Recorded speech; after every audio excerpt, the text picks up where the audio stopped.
countdown to Mars continues. The perseverance of humanity launching the next generation of robotic explorers to the Red Planet.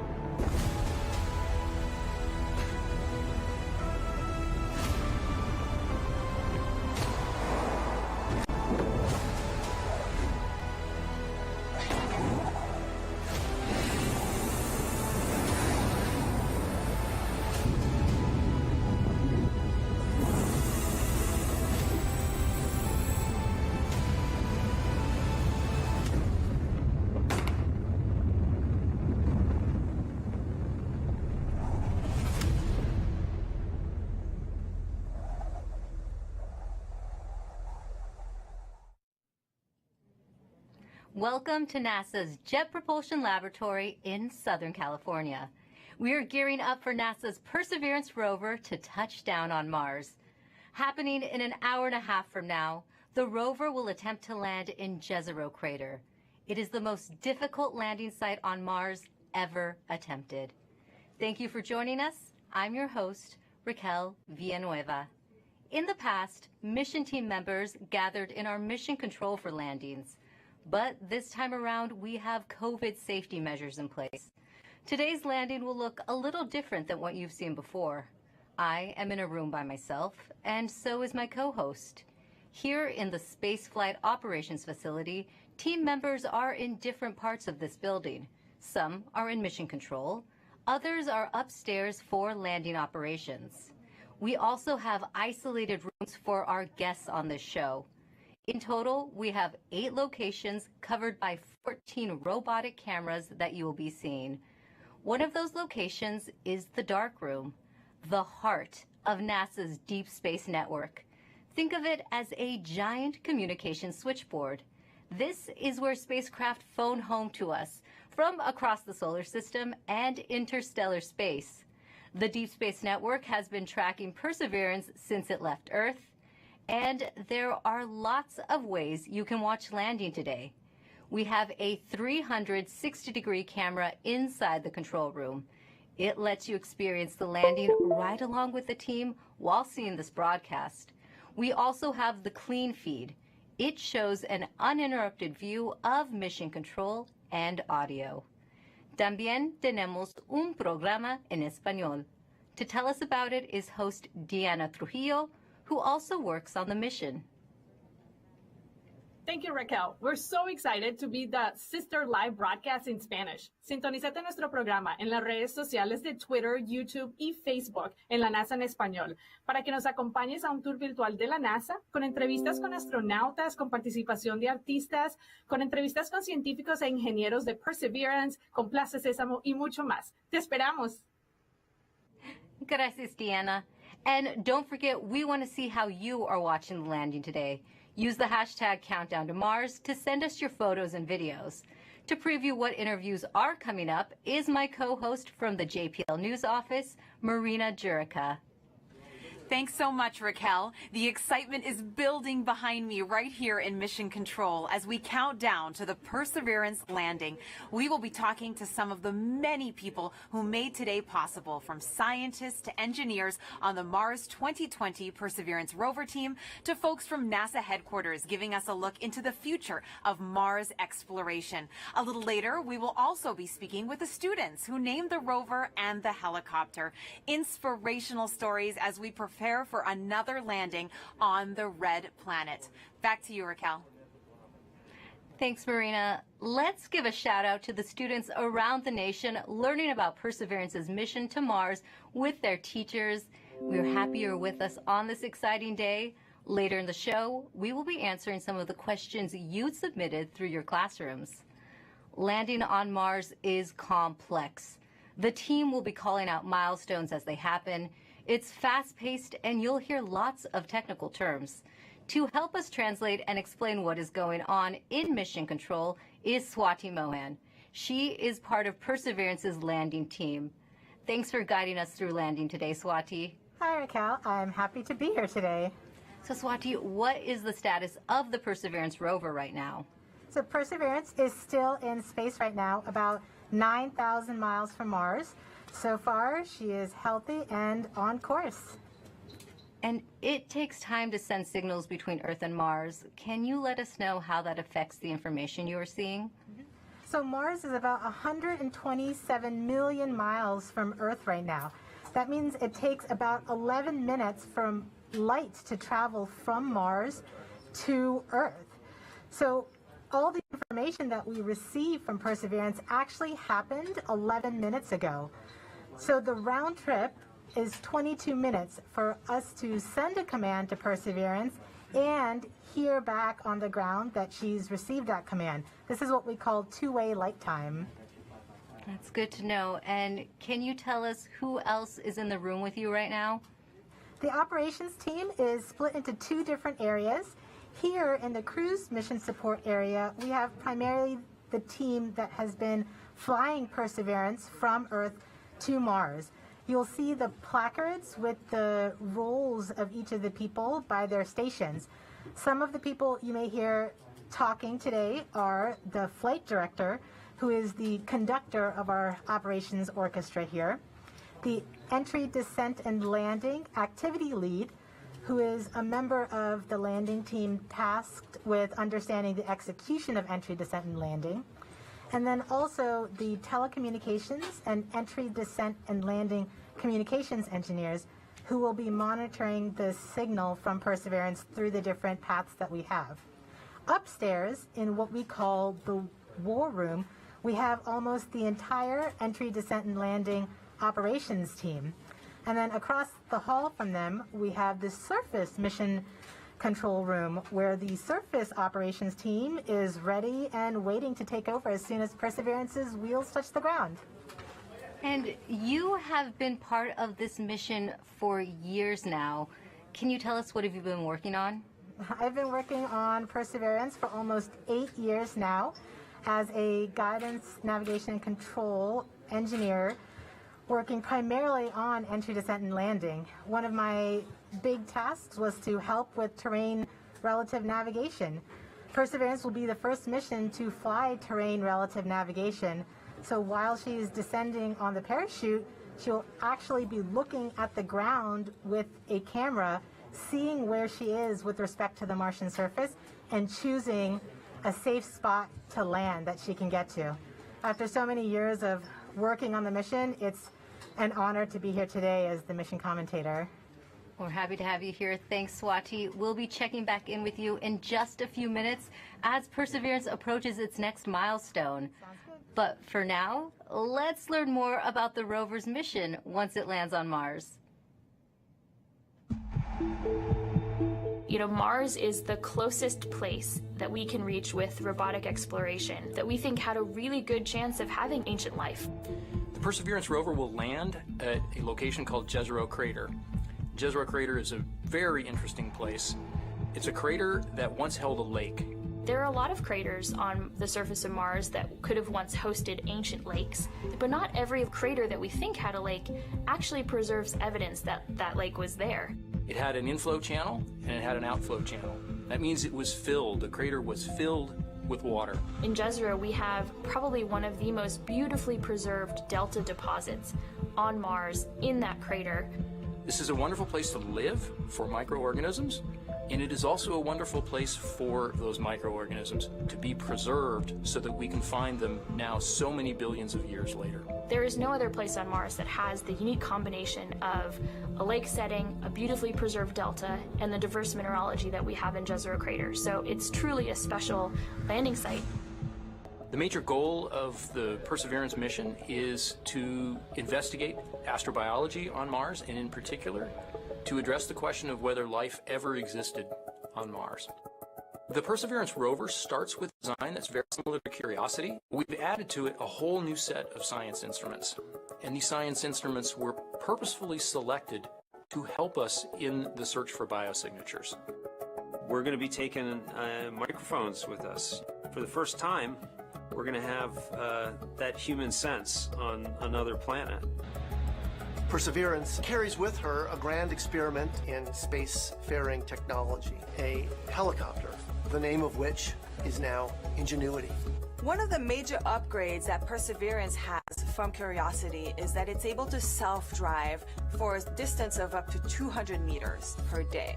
As the rover is driving, it's literally building the map of the road it's driving on Mars. Scientists for years have told us that to really unlock the secrets of Mars, we have to bring samples from Mars back to Earth. So what Mars 2020 is going to do is to drill samples, put them in small tubes. We're going to seal it in its own individual tube. We set them on the surface to provide a target for the second two missions, which hopefully will get in development in the next several years and could potentially get the samples back to Earth by 2031. Perseverance is a very, very profound first step in both our understanding of our place in the universe and a stepping stone towards human exploration on Mars.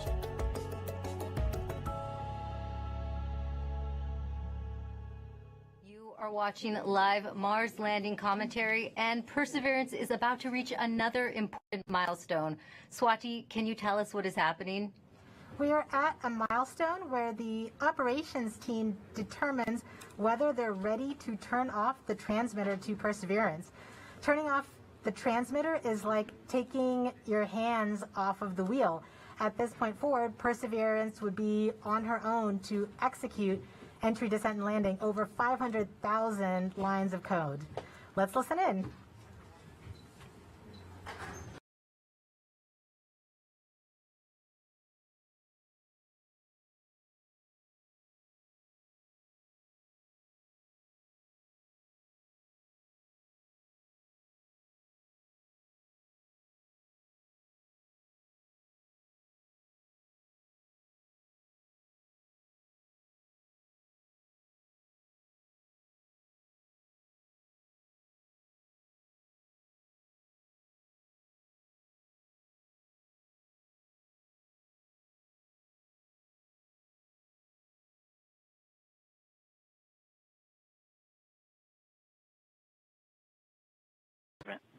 Go. Propulsion. Go. Art lead. Go. Team chief. Go. Ace. Go. Launch cruise phase lead. Go. Deputy mission. Go. EDL phase lead. Go. Mission assurance. Mission assurance is go. Chief engineer. Chief is go. Project manager. Projects go. Mission manager. All stations are go for transmitter off. Copy flight. Go for transmitter off. There you have it, Raquel. We have deemed Perseverance ready to execute entry, descent, and landing on her own. Thank you, Swati. As we just heard, Perseverance is now operating on its own as it cruises closer to Mars. To help explain what this mission means for the agency is NASA's Associate Administrator, Thomas Zurbuchen. Thomas, this is our 5th rover sent to Mars since 1997.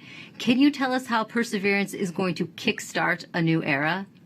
Wow, this is such an important day today, and it really is the beginning of a new era in a sense that we're going from exploration, kind of with experiments on rovers, looking around, doing analysis, to the sample return phase, in which we're not only looking around, looking at the geology, but really turning our rover into a robotic geologist and astrobiologist, collecting samples that we will bring back to Earth. And for us, of course, those are where the best laboratories are of all of humanity. Some of them still remain to be explored by some that are not yet in the science community yet. And that's what we're looking forward to. It's that new phase. The other element that I want to talk about is the amazing technologies that are there. And of course, one of my favorites is the Ingenuity helicopter, this in search of this extraterrestrial Wright brothers moment, you know, controlled flight for the first time elsewhere, Raquel. Great. And we have a student question on video for you from Macy. Hi, my name is Macy Ragsdale. My question is anything alive on Mars? Thank you. Well, Macy, I'm so glad for your question. That's a question I ask myself. Is anything alive there? And frankly, at the surface where we're going right now with Perseverance, we do not believe there's anything alive right there because of the radiation that's there. It's chilling, cold, and there's really no water there. But guess what? We think that 3 billion years ago, this looked like a stream that you may see on Earth. And frankly, a lot more similar than Earth, with water with a magnetic field, just like the Earth with an atmosphere. And the question is, at that time, 3 billion years ago, were there single-cell organisms, just of the type that developed on Earth? So is there life on Mars overall? We don't know. But where we're going right now, we're really looking for ancient life. And that's what we're so excited about. Thank you for your time today, Thomas. And thanks to everyone who has been using the hashtag Countdown to Mars. Here are some of the photos that you've sent in so far. Let's take a look. Now, please keep sharing with us how you are watching this moment today. For now, let's go back to Swati for an important update to what's going on in Mission Control as we get closer to another milestone. Hi, Raquel. This next milestone is a communications poll. So during landing, not only will Perseverance talk directly to Earth, but we'll also be talking to 2 spacecraft that are currently orbiting Mars, the Mars Reconnaissance Orbiter and the MAVEN spacecraft. This poll is to confirm with the Mars Reconnaissance Orbiter spacecraft and the MAVEN spacecraft teams that they are ready and on track to support the relay from Perseverance. Let's listen in.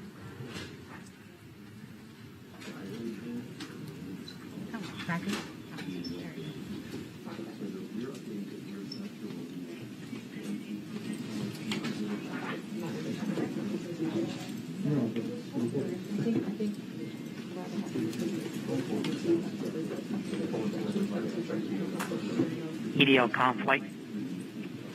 Go flight.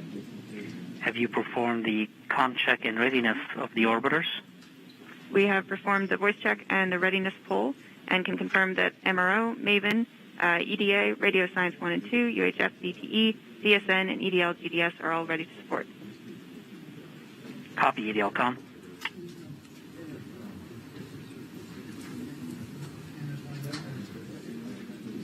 So we've just heard that we have confirmation from each of the different orbiters and all of their support equipment on the ground that they are ready and are on track to support the relay from Perseverance. Great. Thank you, Swati. And we just heard that communications readiness poll, which means we are ready to relay the data Perseverance will send to get a better idea of what the rover looks like as it approaches Mars. We have a NASA program called EYES. The visualization lets anyone watching track Perseverance. Here's how the program works. Follow Perseverance on its journey to the surface of the red planet with eyes on the solar system. From your desktop or mobile device, go to eyes.nasa.gov. Click on the banner, and now you're with Perseverance in real time through every step of EDL, entry, descent, and landing. This interactive experience lets you ride along from whatever perspective you choose. Click and drag, scroll in, scroll out. Check out the descriptions and explanations to increase your EDL expertise. Experience every entry, descent, and landing event precisely designed and executed to land Perseverance safely on Mars. The EYES experience is based on predictive data, but during this broadcast you'll see a different visualization called Ranger, and it's based on the real communication the team in Mission Control receives from Perseverance in near real time. This is the visualization the team will follow as data fills their screens while monitoring the health of Perseverance on its nerve-wracking course to another successful Mars landing. Enjoy the ride.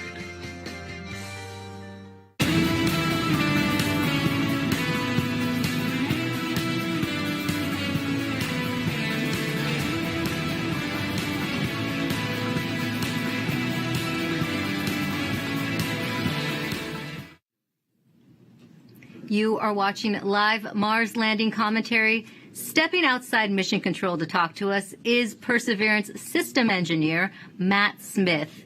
Thanks for joining us today, Matt. Hey, Raquel. Well, coming from Mission Control, we are going to hear terms related to landing. Can you help us understand what some of them mean? Sure, definitely. One thing you'll hear a lot about is telemetry. So telemetry is just our way of talking about data that's coming from the spacecraft and telling us important things like temperatures on the vehicle, pressure, how much fuel we have left, and other things that we need to understand for the health and safety of the vehicle. You'll also hear the word nominal, hopefully. Nominal means everything is expected, everything is okay, we're good to go. You'll hear also a lot about velocity and deceleration. So velocity is just our speed combined with the direction we're going. And deceleration is our slowing velocity. So we're coming in at over 12,000 miles per hour, and we're going to slow down to a nice, comfortable 2 miles per hour at landing, and that's our deceleration. Speaking of landing, you may hear a couple important terms at landing itself. One is RIMU stable. So the RIMU is a device on the rover that measures the rover's orientation and whether it's moving. So we want a nice, stable landing spot without any motion. You'll also hear UHF stable, hopefully. UHF stable refers to good telecommunications link with the rover and indicates that we've had a good separation between the descent stage and the rover after the sky crane maneuver.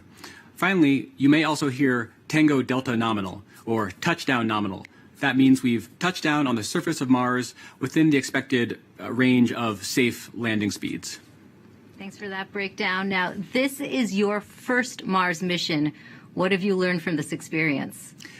Yeah, one of my takeaways is that you can almost never be too careful when it comes to Mars. You definitely can't take Mars for granted. You know, we've checked and double-checked and triple-checked everything on our way to Mars. And, you know, even though we've done this once before using the sky crane technique on the Curiosity rover, you know, I think everyone's going to have their, everyone's going to hold their breath until we're on the surface of Mars this time around.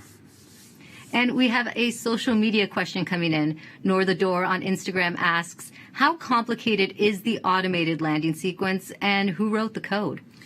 Yeah, it's quite complicated. The automated landing software needs to do literally hundreds of things all on its own, just right with sub-second timing accuracy. And it's the result of many hundreds of people over many years, stretching all the way back to Curiosity and then improved for the Perseverance landing today at Jezero Crater. Great. Thanks for your time today, Matt, and good luck. Thanks. Now, landing on Mars is hard. Landing on Mars during a pandemic is even harder. The team behind the Perseverance rover faced one of its biggest challenges when the coronavirus pandemic struck. Here's how they kept the mission going.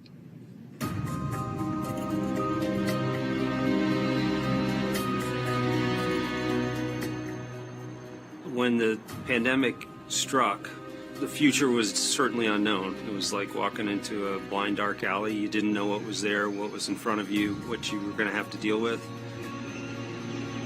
It's something that nobody expected. It's something that nobody could plan for. So we all were asked to start working from home. Rather than your first priority being mission success and getting to the launch pad, your first priority immediately gets displaced, and it's now the safety of the people. And it took a lot of work to put stuff together in order to keep momentum going, to keep people working safely, keep them healthy, and to keep the project on schedule. We called the effort Mars 2020 Safe at Work, and the objective was to keep the team as safe or safer than they would be if they were not working. You know, putting a spacecraft together that's going to Mars and not making a mistake, it's hard no matter what. Trying to do it during the middle of a pandemic, it's a lot harder. And liftoff. As the countdown to Mars continues, the perseverance of humanity launching the next generation of robotic explorers to the Red Planet. Certainly never done something like this before. Try to lead a team that's flying a spacecraft on the way to Mars while getting ready for landing, while doing it all from home. There's no doubt that working in isolation, not virtual isolation, but in physical isolation from everyone else, is a challenge. We had to rethink and redesign what it meant to operate a spacecraft in flight when we couldn't all be in the same room in mission control, seeing the data come down from Perseverance. It was a major change going to that, looking at everyone on a screen instead of in person. Because of the pandemic, you can't, just pop over your cubicle wall and talk to the person next to you. It's definitely been a challenge to figure out how to communicate and get everything done remotely, but we've managed to make it work. We are explorers. Our job is to go into the unknown, and this is just another example of the unknown. We're really doing something that's transformative and trying to understand whether or not life evolved on another planet. That's the fundamental objective of this mission. We're all still connected by this incredible mission and this wonderful team that we have the opportunity to be a part of. So that keeps at least me going. Pretty much everybody that I've talked to that's associated with the mission has said the same thing, which is you could not have come up with a better name than Perseverance. It's an amazing serendipity that we get to persevere through working on Perseverance.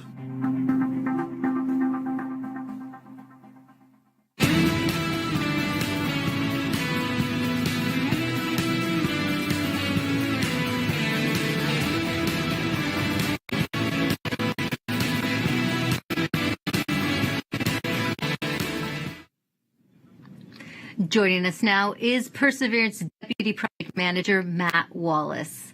Matt, just how ambitious is this mission, and how does this team stay on track with unexpected challenges like the pandemic? Well, it's a very ambitious mission. We're carrying not only a host of new, extremely capable science instruments to do that science mission that we've talked about, but also a number of technology experiments that provide feed-forward information into the next set of robotic explorers or even human exploration of Mars. So there's a lot for us to do. We look a lot like Curiosity, but in fact we're carrying 50% more payload down to the surface of Mars, and so it's been a big challenge. And it was particularly challenging when the pandemic struck. It came at a critical time in our processing. We were just months away from launching. We're trying to essentially get the spacecraft assembled, do the final tests. It did not have a lot of margin in our schedule, and our focus just entirely shifted from that to keeping the team safe and keeping their families safe. And we had to do that quickly, to make the adjustment quickly. I think, we got through it with a lot of help. A lot of people stepped up to make it happen. The team was tenacious, and we managed to get it launched and fly it to Mars. Thanks to a lot of help. And Matt, just how large is the team that worked on Perseverance?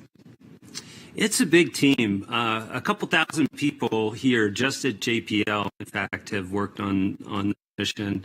And then almost every other NASA center has contributed in some significant and critical way as well. We have over 1,000 industry partners that have provided hardware into this mission from 44 different states, 60 different cities, and of course we have international contributions from Europe and many other international providers as well. So it's a big team. It's taken a lot of people to get us to where we're at. That is a big team. This is the most difficult landing site ever attempted. Now, why do you think Perseverance is ready to land in Jezero Crater now? Jezero is tough. I mean, it's scientifically fascinating because it's got a lot of things like craters and, rock fields and cliffs and sand dunes and that sort of thing, which are great for the science community. That's exactly the type of features they're looking for to learn more about Mars. But they're all landing hazards for us. And so we've had to add new technology to relevant navigation, which is the ability essentially to divert away from hazards.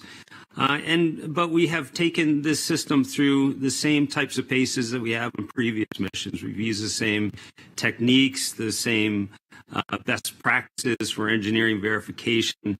And in many cases, we've used the same people. This, in fact, is my fifth Mars rover mission, and I'm not alone. There's other people on the project in the same situation. So, the team has given it everything they've gotten to put it all out there and to make this successful, and I think we're ready.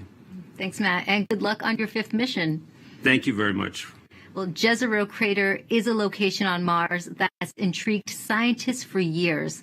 Let's head over to Marina to learn more about the science goals of the mission. That's right, Raquel. Here to explain why we want to go there is Deputy Project Scientist Katie Stack Morgan. Welcome, Katie. Thanks, Marina. Glad to be here. Now, Perseverance is landing on Mars at the Jezero Crater. Why is it that you and the team chose this particular area?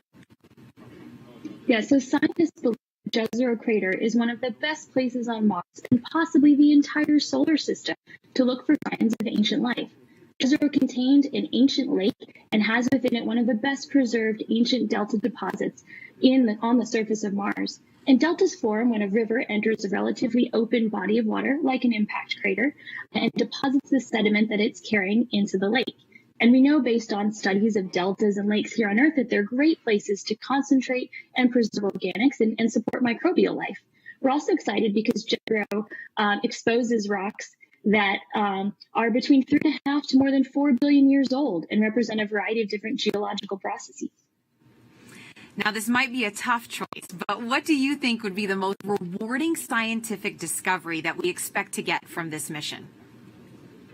Yes, hands down, I think the most rewarding discovery I think we can make with Perseverance would be finding a truly compelling ancient biosignature on Mars. The rocks in and around Jezero Crater record a period of time when life first arose in the solar system, and we have the opportunity with Perseverance to study the evolution of the planet from a once habitable world likely capable of supporting ancient life to the cold, barren planet we know Mars is today.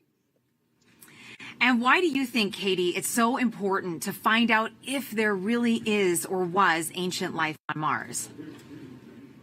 Well, the question of whether there's life beyond Earth is one of the most fundamental and essential questions we can ask. And our ability to ask this question and develop the scientific investigations and technology to answer it is one of the things that make us as a species so unique. And based on everything we know about Mars in the past, it absolutely should have been capable of supporting ancient life. So we can find out an answer to the question, where there were habitable environments, was there life?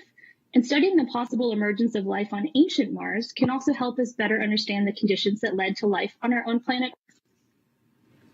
That's so fascinating, Katie. Now we're going to take a question from a student, Vara. Hi, I'm Vara, and my question is, why was Mars able to sustain lakes and rivers ages ago, but cannot now? Isn't it cold enough to make water, and isn't it always? Thank you. Yeah, that is such a great question. And one of the things that protects our atmosphere here on Earth and allows liquid water to be stable on our own planet is the fact that we have a magnetic field protecting that atmosphere. We think that Mars lost its magnetic field way back billions of years ago and left the atmosphere exposed to things like solar winds and cosmic rays that basically blew that atmosphere away. And once that happened, liquid water wasn't stable on the surface of Mars anymore. It was too cold and the pressure was too low. And so now Mars is not capable of supporting liquid water and likely not capable of supporting life at its surface. Well, thank you so much to Vara for that great question. And a big shout out to all the kids that are watching out there today. And thank you so much to you, Katie, for joining us. That was so great. Thank you. Now sending it back over to you, Raquel. Thanks, Marina. Earlier, we were able to catch up with the communication systems engineer, Chloe Sakier. She helps us break down the system used to track Perseverance during landing. The communications infrastructure supporting Perseverance's landing is quite complex. We've rallied a truly global network of relay and communications assets to help us capture and record those precious minutes of entry, descent, and landing, or EDL. We receive a stream of engineering telemetry via these communication assets that helps us see and understand exactly what's happening. Perseverance sends direct-to-Earth X-band tones, each of which provides us with indications of critical entry, descent, and landing events. During entry, descent, and landing, we have 2 Mars orbiters listening for the ultra-high frequency, or UHF, signals from Perseverance. These orbiters relay these signals to deep space network stations on Earth, Madrid in Spain, and Goldstone in California. The Mars Reconnaissance Orbiter, or MRO, has reconfigured its software to perform a type of relay called bent pipe. This will provide us with near real-time telemetry during entry, descent, and landing. We have coverage from the Mars Reconnaissance Orbiter from just before entry to a few minutes after landing. The telemetry we receive will be delayed by the time it takes light to travel from Mars to us back on Earth. Additionally, the Mars Atmosphere and Volatile Evolution spacecraft, or MAVEN, is recording these UHF signals and will be relaying that recording hours after landing. MAVEN will be covering us from around the time of cruise stage separation until a few minutes after landing. We also receive what we call heartbeat tones, which are indications that the spacecraft is alive and progressing throughout entry, descent, and landing. It's important to note that while unexpected, we could lose our communication links and still land safely. Because Perseverance is doing entry, descent, and landing completely autonomously, she doesn't need our help to joystick the landing. The communication links give us added visibility. And you can see Chloe hard at work inside Mission Control right now. Perseverance's landing might look like the system the Curiosity rover used back in 2012. But landing on Mars is difficult. There's always a risk involved. Here's what needs to happen for Perseverance to touch down safely in Jezero Crater. Nothing can be taken for granted when you get to Mars. There's a lot of things we just don't know. Space always has a way of throwing us curveballs and surprising us. I mean, until we get the data that says we're on the ground safely, I'm going to be worried that we're not going to make it. Entry, descent, and landing is often referred to as the 7 minutes of terror because it takes about 7 minutes to get from the top of the atmosphere of Mars to the ground safely. The spacecraft has to do all of this by itself. There are many things that have to go right to get Perseverance onto the ground safely. There's a lot counting on this. This is the first leg of our sample return relay race. There's a lot of work on the line. Starting about 10 minutes before atmospheric entry, we get rid of really the spacecraft part of the rover that's been supporting us. We come screaming in to the Martian atmosphere at 12 to 13,000 miles per hour. And the heat shield is what dissipates all that initial energy through friction. The vehicle will continue actually flying itself through the atmosphere. It's sort of like a transforming vehicle that went from a spacecraft, and now it's kind of like an aircraft actively guiding itself. When we're going slow enough, we deploy a parachute. It's the biggest supersonic parachute we've ever sent to another planet. It's critical for slowing down the vehicle. Perseverance's entry, descent, and landing borrows heavily from that of Curiosity. But fundamentally, Perseverance is a different rover. She's bigger, she has different instruments. We've added a lot of smarts on the inside to make it more capable so that it can deal with the landing site that we've given it. The science team identified Jezero Crater as basically an ancient lake bed and one of the most promising places to look for evidence of ancient microbial life and to collect samples for future return to Earth. The problem is it's a much more hazardous place to land. When you look at Jezero, all you see is danger. How do we go to a site that we never thought was safe enough to go to before? So the heat shield, which has protected us all the way through entry, is no longer necessary. We need to get that off so that we can actually see the ground. And we can see the ground in a couple different ways. Perseverance will be the first mission to use terrain relative navigation. So while it's descending on the parachute, it will actually be taking images of the surface of Mars and determining where to go based on what it sees. This is finally like landing with your eyes open. Having this new technology really allows Perseverance to land in much more challenging terrain than Curiosity or any previous Mars mission could. Amongst the rocks and the craters and the cliffs, these things are hazardous to the rover, but these are the things that are interesting to the scientists. Once Perseverance has figured out where she is, jettison the back shell and parachute, and light up our rockets. Those rockets help us steer to a safe landing spot that's nearby. That descent stage takes us all the way down to about 20 meters off the ground. That's when we start the sky maneuver. Once the rover has hit the ground, the descent stage will cut loose from the rover and fly away to a safe distance. Surviving that 7 minutes is really just the beginning for Perseverance. Its job, right, being the first leg of sample return, to go look for those signs of past life on Mars. All that can't start until we get Perseverance safely to the ground. And then that's when the real mission begins.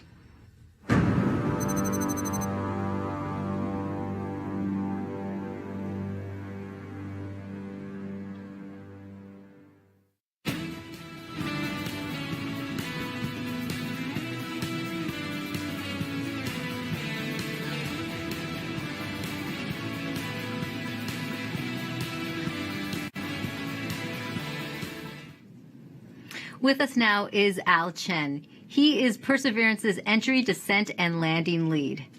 Al, you were part of the Curiosity rover landing. Does it get any easier the second time around? It absolutely does not, especially when considering we're trying to land the biggest, heaviest, and most complex rover we've ever built at the most dangerous landing site we've ever attempted. Jezero may look great and promising from a science perspective, but it's absolutely treacherous for landing. There's a cliff wall that's about 200 feet tall that runs right through the middle of the landing site. There are craters full of sand that even if we landed in them, we would not be able to drive out of. And there are rocks to the east and actually all over the place, rock fields. That would be a bad day for us if we were to land on them. Now, Al, what new technology makes this type of dangerous landing possible? Perseverance is carrying two new technologies that are really kind of under the hood smarts that are allowing us to land at this treacherous landing site. The first is range trigger. That's the ability, we've given Perseverance the ability to decide for herself, based on where she is, when to deploy the parachute. Previously, we used to deploy parachutes, that supersonic parachute, based just on navigated velocity. But now Perseverance has the smarts to figure out where she is and deploy that parachute at just the right place to make sure that we shrink where we could come down. That actually reduces the area, that error ellipse, where we can come down on the ground, from something that was on the order of 15 miles long by 12 miles wide for Curiosity to about 5 miles long by 4 miles wide for Perseverance. So that's quite a bit of reduction. Second, the next piece of technology that's helping us land there is terrain relative navigation. In the past, after we've popped off the heat shield, we've taken pictures of the ground as it's been coming up, but we haven't really done anything with them. This time, Perseverance is carrying a camera to take pictures, but also a kind of second brain to help it figure out what those pictures are telling it and match it up with an onboard map from a satellite. That allows it to figure out exactly where she is. Suddenly, then, she can then fly to safe spots that are nearby once she really knows where she is. It allows the site to not have to be as flat and boring as a pancake as some of our past sites have been, the entire area we could come down. Now we just need little pieces of that site to be small enough and safe enough for us to land in safely and fly there after we've gotten rid of the parachute. And we also have a social media question coming in. Sansakari14 on Instagram is asking, how does the sky crane decide where to move itself after the payload lands? After the payload lands, after the rover touches down, the sky crane, the descent stage, which is that rocket-powered jetpack above it, the first job, of course, is to make sure you don't hurt the rover. So it'll turn forward or backward so that the engine plumes don't pass over the rover. So it'll come up and start to turn. And it'll go in whichever direction is closest to north. So it can either go forward, if that's the way north is, or go toward the rear of the rover, if that's where north is. And it'll fly about a third of a mile or so away. Thanks for talking to us today, Al. Thank you very much. Now, let's head back to Mission Control for an update from Swati. Hi, Raquel. So remember that command that we sent at around 11:35 to turn the transmitter off? We are just about to get confirmation that Perseverance has received the command. The command took 11 minutes to go to Perseverance, and then the reply took 11 minutes to get back from Perseverance to the ground. So we should hear any second now that we have officially turned off the transmitter. And after that, we will be about 4 minutes from the start of entry, descent, and landing mode. At this point, we will transition from the cruise approach mode to entry, descent, and landing. And that means our travel from Earth to Mars is done, and now we just need to get to the surface. So far, things are looking good. Great. Oh, this is CAD 3, ready to show estimated miss distance for OD 132. Copy EDL phase, we'll come back.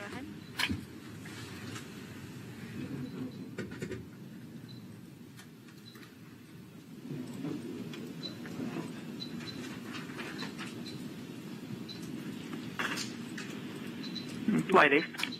Go Ace. Our tracking stations have all confirmed the results of the transmitter drive off and in lock on way. Copy Ace. GDS flight. Flight GDS. At this time, I'd like to disable the alarms before EDL main. So please disable all the alarm files and start a new downlink session. Copy that. EEP. Copy that. Proceeding now.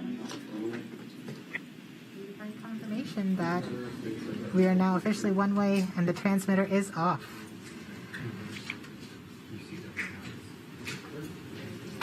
Rover mission has helped shape the other, starting with the landing of the Pathfinder more than 20 years ago, leading up to where we are today with Perseverance. Perseverance Deputy Project Manager Jennifer Trosper has worked on every Mars rover mission, and she joins us now. Jennifer, how does Perseverance fit into the history of exploring Mars? Thanks, Raquel. It's great to be here. Well, Perseverance is NASA's 5th rover on Mars, and I've had the privilege of working on every one of them. And the very first rover was the Sojourner rover we sent in 1997, and it was the size of a microwave oven.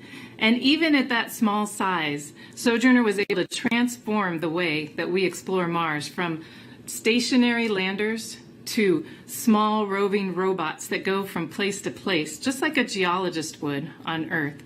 So once we had that roving capability, then we sent our twin rovers Spirit and Opportunity.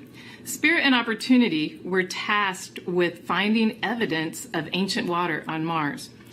Now they did. They're great explorers, and both of them found ample evidence that water had once existed on the surface of Mars. But we had a question. Another question then was Mars ever habitable if water had been there? And that's when we sent Curiosity. Now, Curiosity was a major upgrade to our rover fleet. She's the size of a small car. She landed with the Sky Crane system instead of airbags. And she also carries along her own sample analytics lab, and she's still operating today. And during her exploration, she has found evidence of a habitable environment in an ancient lake bed on Mars. So now we're sending Perseverance. Perseverance is tasked with answering the question and looking for evidence of ancient microbial life on Mars. And in order to do this, she has to be the smartest and most capable rover we've ever sent. Speaking of Perseverance, can you tell us more about how Perseverance is smarter than its predecessors? Yes, we've made a lot of upgrades to help her along with the surface mission. One of them is for her autonomous traverse capability. When I say autonomous traverse, I mean we tell her where we want her to end up, and she has to figure out the safe and best way to get there. In order to do that, she uses her cameras, algorithms, a computer. So we've given her another computer, we've upgraded the cameras, and we've upgraded the algorithms. Now she drives 3 times as fast as Curiosity could drive in this autonomous traverse mode. In fact, her average daily distance for driving, about 200 meters, is close to the maximum distance any rover has ever driven in a day on Mars. So she's fast. Another thing that we've done, which is the most significant upgrade that we've made, is the sample caching system itself. Curiosity has a robotic arm, like Perseverance has a robotic arm, but on the end of Perseverance's robotic arm is a coring drill that will go and take rock cores, transfer them into sample tubes and into the rover, where another robotic arm will take those tubes, will seal them and store them, and eventually drop them on the surface of Mars for future return to Earth. Great. And we also have a social media question about Perseverance. Erica A.S. on Instagram wants to know what the wheels of the rover are made out of. Great question. Well, you may think we make them out of some material you've never heard of. It turns out they're made of aluminum. Now, Perseverance's wheels are a little thicker than Curiosity's, but they're actually both made out of aluminum. And one more question for you. Can you tell us more about the importance of where you are right now in the building? Yes, I am above, on the second floor, above the cruise mission support area that you've been watching. And this is the surface mission support area. So as soon as Perseverance lands, all commands, this room will take over. It will become headquarters for operating Perseverance on Mars. Thanks for taking the time to talk to us today, Jennifer. Thank you. Now, we now know Perseverance's place in history. Let's take an up-close look at the rover with Mars 2020 System Testbed Engineer Elio Morillo. Thank you, Raquel. I'm standing in front of the Mars 2020 Perseverance scaled model. As you can tell, this vehicle is about the size of a Mini Cooper. These wheels are obviously black here and they look like rubber, but they're actually fully made of metal. These wheels are designed to allow us to climb over obstacles and of course climb over hills and minimize the amount of slipping once we're traversing on the surface of Mars. Here in the front of the rover, we have the sample caching system. And of course, at the very front end of this is the robotic arm, which this entire system is arguably the most complex robotic system we've ever sent outside of Earth. Here at the tip of the arm, we have a turret which contains a suite of instruments along with some drills and coring capabilities that will allow us to do contact science once we get to the surface of Mars. Not only that, this robotic system is equipped to collect samples about the size of a piece of chalk that then eventually will be stored inside of the vehicle and dropped off in a later location so that an eventual mission can go and return these samples to Earth, something we've never done in the past. Here in the front, we have the remote sensing mast. Something of note is that this mechanism is going to be stowed upon the touchdown on the surface of Mars. And one of the first critical activities we do is deploy this mechanism. This mechanism includes several cameras that are going to give us some of the most breathtaking images we've ever taken on Mars. Along with that, we have some lasers as well as a spectrometer. They're going to allow us to do some remote science.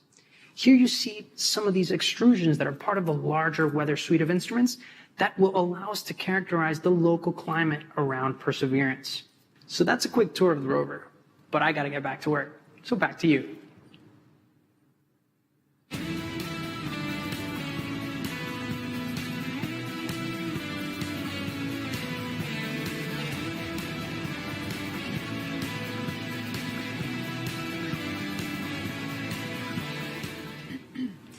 Perseverance is collecting samples of Martian rock for future return to Earth. We've heard that scientists have been wanting to bring Martian samples back for many generations. And here to talk a little bit about that is NASA's Planetary Science Division Director, Lori Glaze, who joins us now to talk about the role Perseverance will play in NASA's future goals. Welcome, Lori. Hi.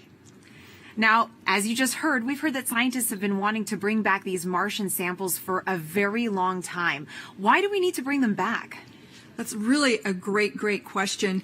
You know, we actually have examples of Mars already here on Earth that came here as meteorites, but we don't know exactly where they came from on Mars, and then they also have had to make the trip from Mars to Earth, and so they got altered during that time, and then during their entry and descent into the Earth's atmosphere, that also changes what those rocks are like. So being able to go to Mars and actually collect a sample where we know exactly where it came from, and we know we can preserve it and keep it pristine and carry it all the way back here, this will be incredibly important to help us answer questions about the geologic history of Mars, understanding how it formed and evolved, and also really important questions about whether or not life actually existed on Mars 3.5 billion years ago, and whether that life, if it existed, has been preserved in the surface of Mars. Now, Lori, these sample tubes that Perseverance is going to be collecting, they're the cleanest things ever created on Earth. Tell me a little bit about that. Oh my goodness. We worked so hard. The team here at JPL is absolutely incredible to assure that those sample tubes are incredibly clean. One of the main goals of this mission is to be able to detect if there's actual life that's preserved, ancient life preserved in those rocks, in those samples. And we definitely don't want to be carrying, our own DNA off to Mars and then bring it back here to confuse our scientists when they're trying to study those samples. So it is an incredibly clean set of equipment that's been sent there. As you said, the cleanest thing we've ever sent into space. Now, this is a very complicated campaign. Can you break down for us how it's going to work and if there's any international partners working with us? You are correct. The Mars sample return campaign is incredibly complex. In fact, it's probably the most challenging thing we've ever tried to do. But we're definitely not going to try and do it alone. We have great partners with the European Space Agency. And the way this campaign is going to work, well, Perseverance is the first step. Chapter 1 is going to Mars and collecting the samples. Chapter 2 is going to be a sample return lander that we hope to launch in around 2026 to 2028. And that lander, it'll be an American lander carrying a fetch rover that's provided by European Space Agency. And that little fetch rover will drive out and pick up the samples that Perseverance left on the surface of Mars. And the fetch rover will bring them back and load them into a rocket that we call the Mars Ascent Vehicle, which will be the first ever launch from another planet. And it will launch those samples into orbit around Mars. In the meantime, European Space Agency will have an orbiter that's in orbit around Mars that can rendezvous and capture those samples and then bring them back to Earth for us to study back here in our amazing laboratories. A lot of firsts, it sounds like, Lori. And another first, how is Perseverance and the Mars sample return mission going to help the future exploration, human exploration of Mars? I'm so glad you asked that. I think we're going to get a lot of great information from Mars sample return with, again, being able to land the heaviest payload we've ever landed on Mars will be that sample return lander. That's critical to us learning how to land humans on Mars. And then we are definitely going to want to be able to launch the humans back off of Mars. So that Mars Ascent Vehicle is going to be critical, that first step of the first launch from another planet. So exciting, Lori. And speaking about the Mars generation, we're now going to take a student question for you from Livia. Hi, my name is Livia, and my question is, what made you want to study Mars, and why are you working so hard and willing to wait so long for a sample? Thank you. Oh, Olivia, that is such a great question. And I enjoy Mars just because it can tell us so much about how our solar system formed and evolved. All of the planets can tell us different parts of that story, and Mars is a really key piece of that. And one of the main reasons we're willing to wait so long to get the sample back is that we've got great new scientists that are all about your age, and in about 10 or 15 or 20 years, you'll be the generation that's going to actually get to work with these samples. When they come back, you'll be the scientists and engineers that will be the next generation to change how we think about Mars and how we think about life in the solar system. That was a great question, Lori. Reach for the stars, future little scientists and engineers. Thank you so much for joining us here today, Lori. It's my pleasure. Thanks. Back to you, Raquel, for another mission update. Thanks, Marina. The cruise team for Perseverance controls the rover on its way to Mars. And moments ago, they handed it over to the landing team. And it looks like team leaders in mission control are about to talk to both teams. So let's listen in. The CBM change, as I mentioned previously, is to the EDL reserve to a non-coherent route. Activity. Copy flight. EDL phase, go ahead. Okay, I'd like to proceed. Pep talk, I guess, to the team. All right. I'm terrible at pep talks. I think my reputation precedes me there. And look, I know this hasn't been easy, right? I'm not even sure we've even been all in the same room at the same time. I mean, I'm staring at folks across the internet as well. Even now, right? Yeah. Voice check. Okay. I do want to just extend my heartfelt appreciation from the EDL team to the launch cruise team. You've done everything we've asked for, right? I mean, you've battled anomalies, you've dealt with Cepheids, you've done everything. You delivered a healthy spacecraft to the place that we want to go. And she's right on target, right? You did the last maneuver literally 2 months ago, right? This is pretty incredible, in my opinion. And she's armed with the right information to help us land. Doing the parameter update last night, we're ready to roll. You've done everything right. And you've put up with us, too, right? You've put up with our eccentricities and the things we like to do in EDL land. So I very much appreciate that. So you all should sleep in on Friday since, you guys have earned it. Thanks for literally and figuratively putting us in the right position to succeed. And let's land on Mars together. Copy EDL phase. And As flight director, I also would like to thank the whole team, cruise ops, EDL ops, EDL team, and the surface ops as well. It's been an amazing journey. I think we all know that. And it's been my honor and pleasure to work with you all side by side. And your tireless efforts and endurance in the face of our challenges has been truly, truly inspiring. So kudos to you. Mission, would you like to say something? Yeah, just echoing the same words that Al and Magdi have mentioned.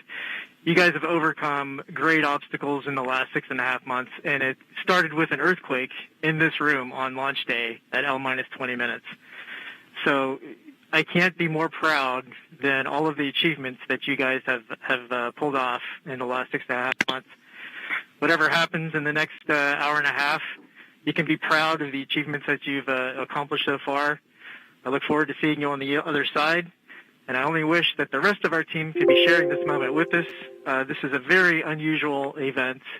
This room is only half as full as it would be if we weren't in this pandemic. So missing everybody on the team who's not with us here today. And go EDL. Welcome to the EDL family.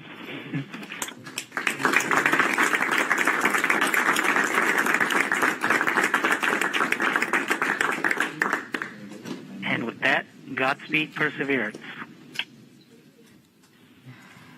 All right, activity. Go ahead and continue the report. Sure thing, Flight. We've since completed the EDL start anchor. As I was mentioning, we changed our CBM row to EDL reserve two-way non-coherent. That row reinforces our CBM windows disabled, keeps our packetization on, it turns off our ranging and switches to the auxiliary oscillator. We have also started our real-time data product and reinforced Medley on.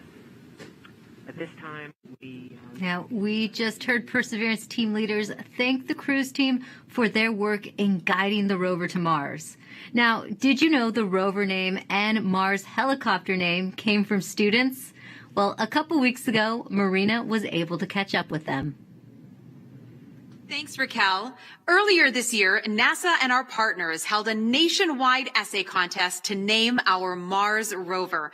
Alex Mather, a 7th grader from Springfield, Virginia, submitted the winning essay that was selected by NASA from a field of more than 28,000 entries from K through 12 students in every state in the U.S. Vanessa Rupani's essay for Ingenuity was so compelling, NASA thought it would be a perfect name for the history-making helicopter, a technology demonstration carried aboard the Perseverance rover.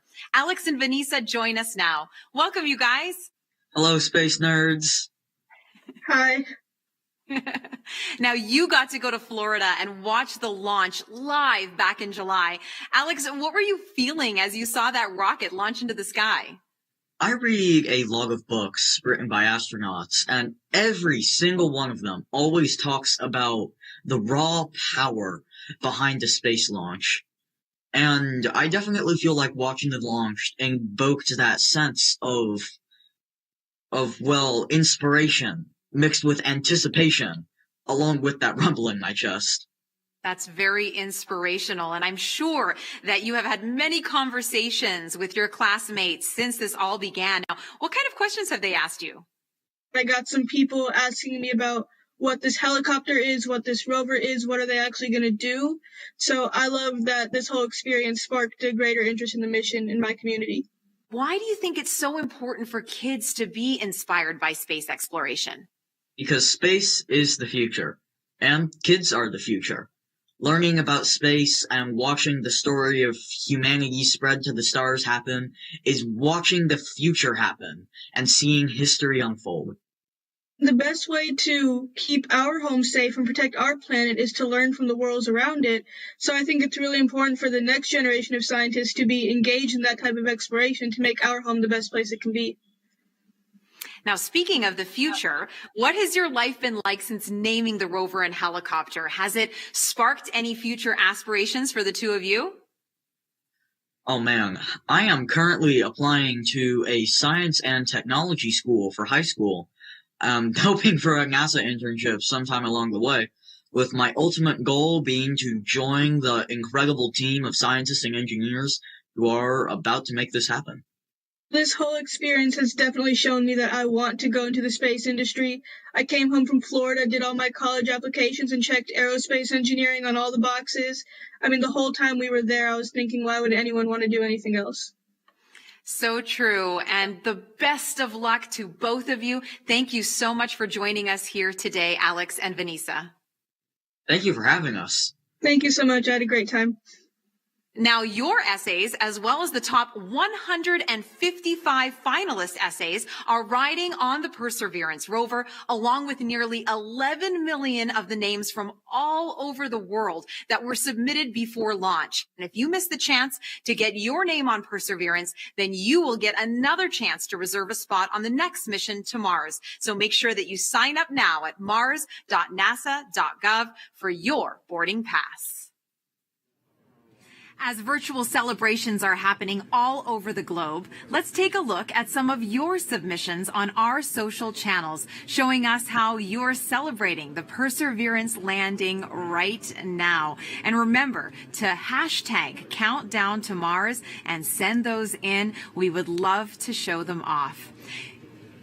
Look at these kids. They are getting so excited. Everyone's watching it. A lot of classrooms are watching it. Oh, and great. Someone did a Lego version of Perseverance, which is awesome. It looks fantastic. We love getting all your pictures out there. We've gotten a lot of artwork from kids, which has been great. I know I have a 9-year-old John at home, and he loves to draw the rover. And look at that. That is awesome. That's better than anything I could bake, that's for sure. Perseverance in a cake. That looks so great. Delicious. I want to get into that. Another great send-in from David Bowie Reel. Thank you so much for your submissions. Remember, hashtag Countdown to Mars. We love to see how you're celebrating. Now, you might know our next guest from shows like Emily's Wonder Lab. Joining me now is Emily Calandrelli. Thank you so much for being here with us today. Hi, thanks so much for having me. Now, you are very passionate about getting kids interested in science and space exploration.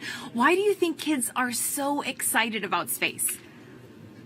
Well, I know the reason I'm excited about space, and I think it's the same reason that many others are excited about space, and it's that the people in the space industry work to answer two of the biggest questions that humans have ever asked. Are we alone in the universe, and where did we all come from? And by sending a rover to Mars, we are gaining evidence for the answers to these questions, more evidence than we ever had before, and I think that's so exciting. It is, and I know you get loads of interesting questions from kids. Have you gotten any about Mars specifically? Oh my gosh, yes. Everybody loves Mars. It's in movies and books and TV shows, and everybody loves Mars. So one of the things that I get asked a lot is that, it's called the red planet. Why is it red? Well, it's red because it's literally rusty. The top layer of soil on Mars has iron oxide in it, or rust, and rust has that brownish red color. So it's red because it's rusty. And also because it's red, they ask, is it red hot? Is it really hot on Mars? And well, no, actually, it's colder than the Earth. It's farther away from the sun. So as you would imagine, it's a little bit colder than the Earth. It also has a really thin atmosphere. So the heat that it does have, it has a hard time keeping in. And so it's a little bit colder. But then I also get asked, what would I weigh on Mars? That's a really fun question. So on Mars, it's a little bit smaller than the Earth. So the gravity there is weaker. It's about 3/8 the gravity that we have here on Earth. So if you weighed 100 pounds here on Earth, you'd weigh 38 pounds on Mars, or 100 kilograms here on Earth, 38 kilograms on Mars. Those are all super fun. I think even some adults want to know the answers to those questions, Emily.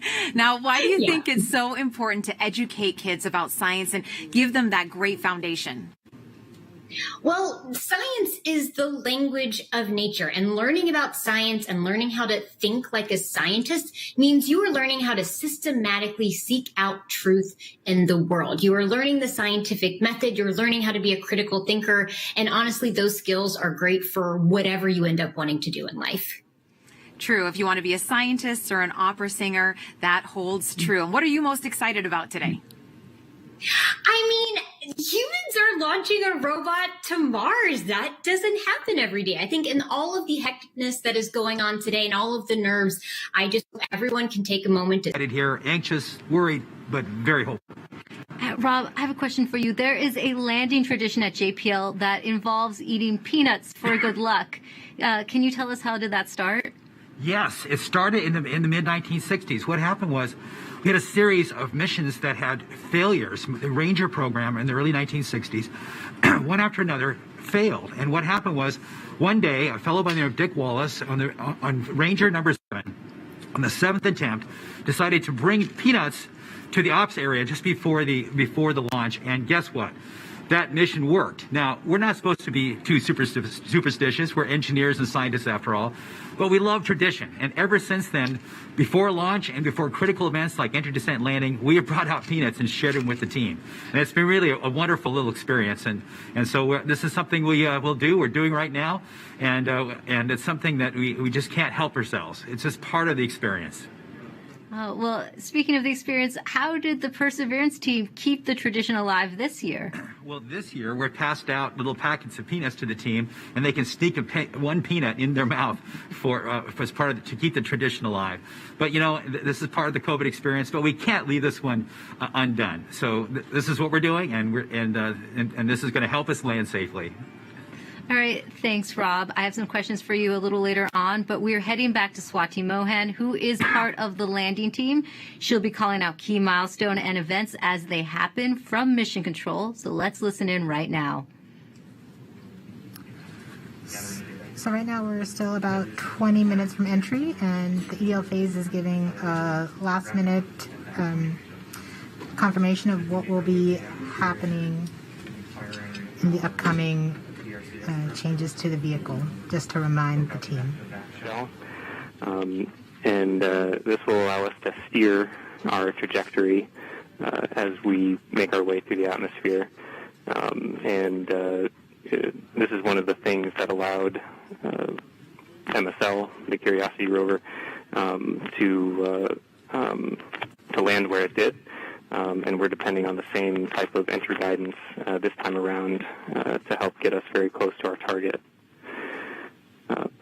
As we make our way through entry, finish our guided entry profile, we'll do a maneuver called heading alignment, where we point toward the target and get ready to deploy the parachute.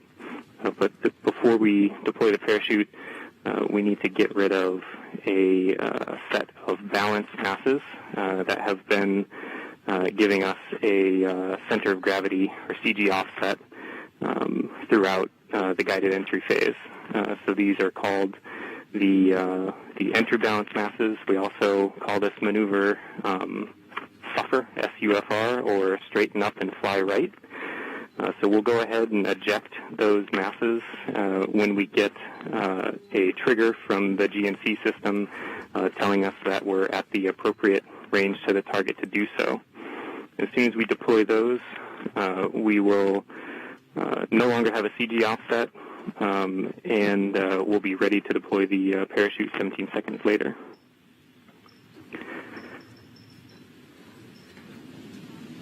Right where the Perseverance team is sitting now, what's in store for them as we approach landing? I'm going to hold here for EDL prep as we're about to start that anchor. Copy, piece 2. And activity, please call that out when it's ready. Copy, flight. Make the announcement now. Okay. Maggie's make the announcement that.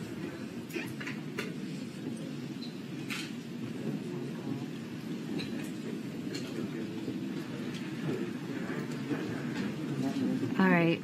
Now, Rob, you've been right where the Perseverance team is sitting now. What's in store for them as we approach landing? Well, this is the nail-biting time. Fortunately, we still have ones and zeros coming, but very soon, as we approach cruise stage separation, the transmitter on this rover we've been using all the way to get to Mars is going to be turned off. So we will lose our ability to see ones and zeros. But the good thing is, once the cruise stage is gone, there's another radio that will continue transmitting a tone, so that like a flashlight, that will allow us to at least see that the vehicle is still on, and that color of that flashlight tells us a little bit what state the rover's in. But soon after that, it won't be very long before we'll be able to hear more ones and zeros coming from the spacecraft. So this is a really exciting time, and it's just important to remind people this is there's a lot that can go wrong in a day like today. There are thousands of things that have to go right. Yeah, we had success in the past landing on Mars. You'd think it gets easier, but it really doesn't. Why is it still so difficult? Well, it's because it's involved thousands and thousands of things, hundreds of thousands of lines of code. There's 79 pyrotechnic devices. Each have to work perfectly. One critical wire short or one key thing mechanism that doesn't work or breaks, and it's mission over. And so it's, and it's very easy. We're human beings. We're not perfect. Mistakes can be made. We count on each other to find our own mistakes, and we work very hard to learn from the mistakes of the past. We've had many failures. Remind people, roughly half, around half of the missions to Mars over history have failed. And so it's that could happen today too. Even though we've had a nice, wonderful string of successes in the United States, it's still still a bit of a gamble that we have hoped that we have erred in the side of luck, and we've stacked the deck and loaded the dice to make this thing succeed. But if we do fail, if something bad happens today, I can tell you, we're going to learn it. We'll have the data that tell us what happened. We'll know why. We'll figure it out. And if we are allowed, we will pick ourselves up and get us back on the horse. And if Congress and NASA allow, we will try again. As we always do, we will learn from our mistakes. And what are the possible scenarios we could be looking at today? Well, there's things like one of the key stressful elements for all of us is parachute inflation. But just even separating from the cruise stage is a pretty major event. Lots of devices have to work properly. Certainly, the heat shield separation, getting the descent engine started. There's no less than 16 rocket motors that have to work. 8 to control during entry, another 8 to control it during landing. I said it's a lot of stuff, and it all has to work. And guess what? We haven't done this before with this vehicle ever. This is its first attempt to actually land. We can't try this on Earth. We can't do. We don't have test pilots to try it out on this planet before the big show. So this vehicle is doing it for the first time. We've done the best testing we could do in bits and pieces, but it's as best as we could do. But I think our team is up to it. This team is the best. It's a diverse, intelligent, amazing group of people. People from all over the world who worked on this, not just here in California, but all over NASA, contributors from aerospace, universities, countries around the world. It is just an incredible, remarkable engineering achievement, and I am just so proud of this team. Thanks, Rob. Now, let's listen back into Mission Control. Flight, we're about 14 minutes from entry interface. The vehicle is currently preparing the heat rejection system that has kept the thermal system cool inside the air shell for about the last 6 months. This will allow the spacecraft to more easily cut the line in upcoming cruise stage separation, which is under 4 minutes now.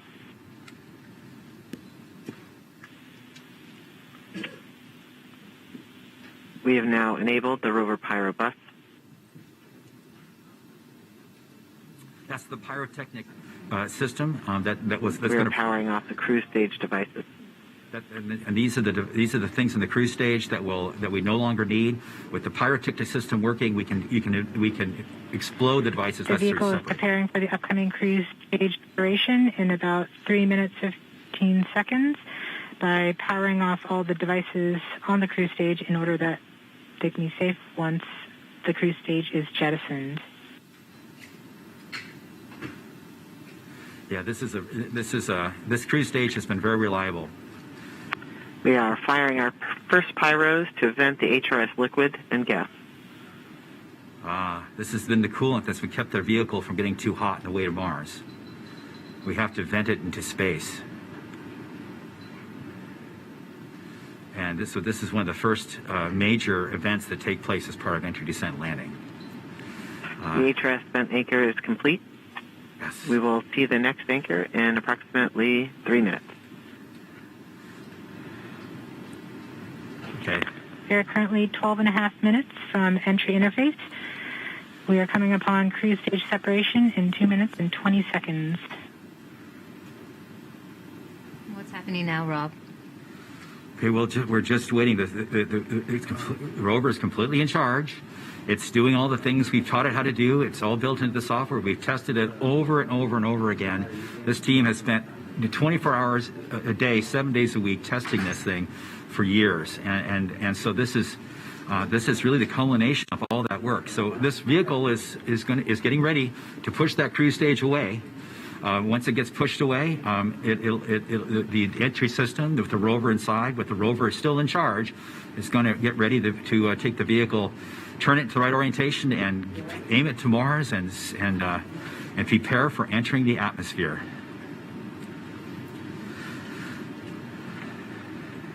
This won't be long.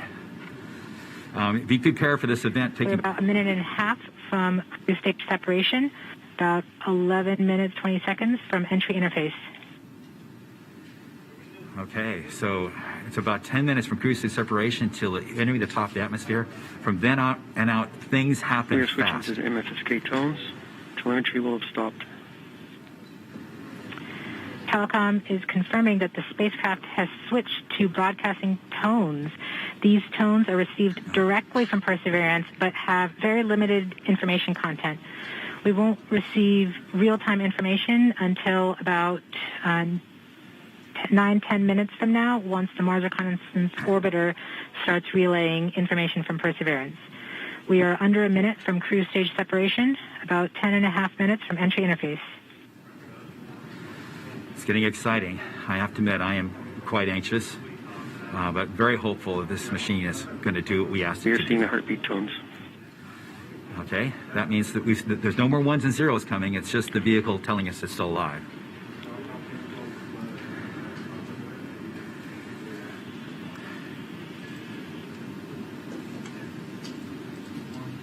We're continuing to receive tones from Perseverance, standing by for cruise stage separation.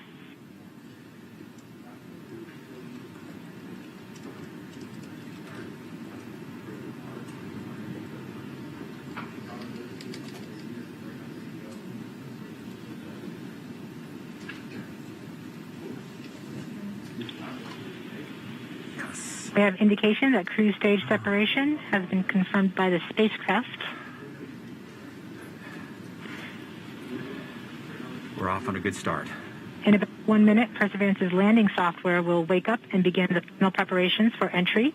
The first action it will do is to fire warm-up pulses with its entry thrusters. These pulses ensure that the spacecraft gets the thrust that it wants during entry interface. We're about 9 minutes from entry interface.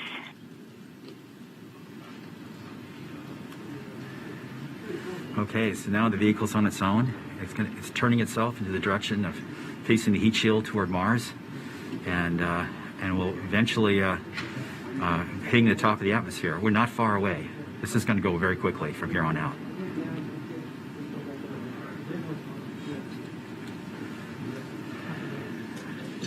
That's confirmation that we got shadowed by the cruise stage as it passed through our beam to the Earth. Telecom indicated actually that we could see a signal that the cruise stage went between the Perseverance entry capsule and Earth. So we saw a little blip, the data stream indicating the cruise stage separation. We have confirmation that the vehicle has started warming up those entry thrusters. Warm-up pulses have begun.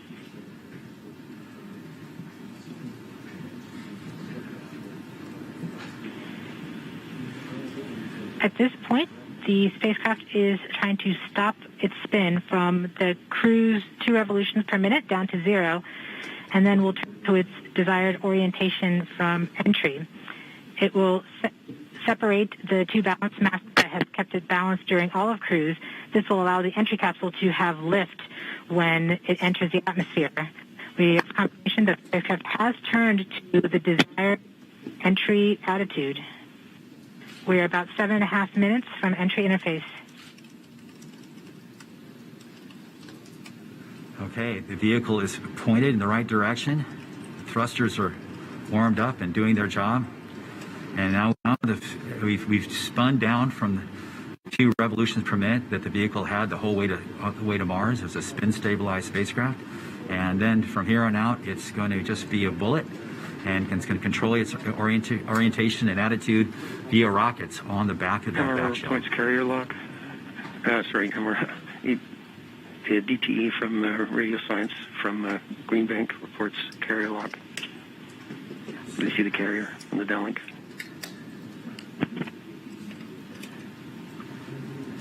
Flight level 1. We are continuing to wait for entry interface. We're about 6 minutes and 45 seconds from entry interface. We have confirmation from Greenback that they are receiving direct-to-Earth telemetry via that path. The spacecraft Perseverance is currently transmitting heartbeat tones. These tones indicate that Perseverance is operating normally and has nothing significant to report. This is as expected. We're currently just over 6 minutes from entry interface.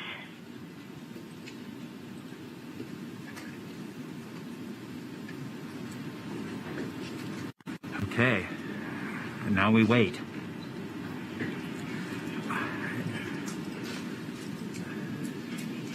As soon as we get to the top of the atmosphere, it will be very quickly, which is the entry point. It won't be very long before the atmosphere will start getting thicker and thicker. It's going very quickly at a fairly steep angle of 15 degrees into the atmosphere. And as it starts to slow down... We're just under, we're about 5.5 minutes from entry interface. We're still receiving heartbeat tones. We expect to continue receiving heartbeat tones until about 5 minutes after entry. At that time, Perseverance will be no longer in view of our antennas here on Earth. About 90 seconds prior to entry, the Mars Reconnaissance Orbiter should begin receiving telemetry from Perseverance and streaming it to Earth in near real time. There are a few expected short outages, such as when we have a plasma blackout or when we enter the peak heating phase. Aside from these outages caused by the plasma blackout, antenna switching, or high dynamic events, spacecraft events, we should have telemetry until about 90 seconds after landing. A plasma blackout is when the signal from Perseverance isn't strong enough to make it through the superheated, super fast air flowing around the spacecraft all the way down to Earth. Once the temperature drops below that peak heating, we do reacquire the signal from Perseverance. We are currently about 4.5 minutes from entry interface. Perseverance continues to report heartbeat tones, indicating everything is nominal. Okay, what we're looking for now is Mars Reconnaissance Orbiter should be in view soon of our vehicle and be able to listen to ones and zeros coming from a separate radio that's really designed to talk between spacecraft. Camera reports the electro radio is powered on, ready to receive signals from the lander. Okay, MRO is ready and able and waiting for to hear from our rover. Mars Reconnaissance Orbiter has reported that it's ready to receive the signals from Perseverance. It should be in a few minutes here. We're just flight level 1 from entry interface.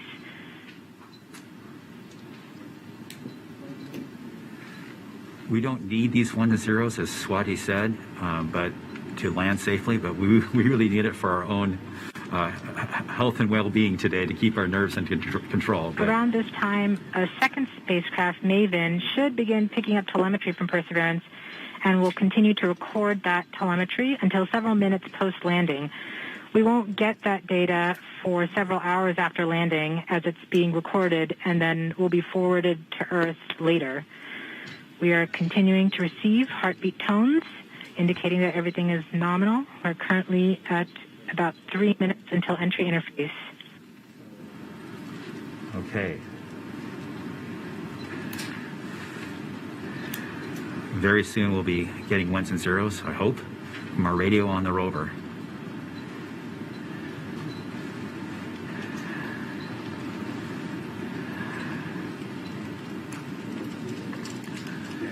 The entry interface is nothing more than just an arbitrary place in the sky that we've defined to be above the atmosphere.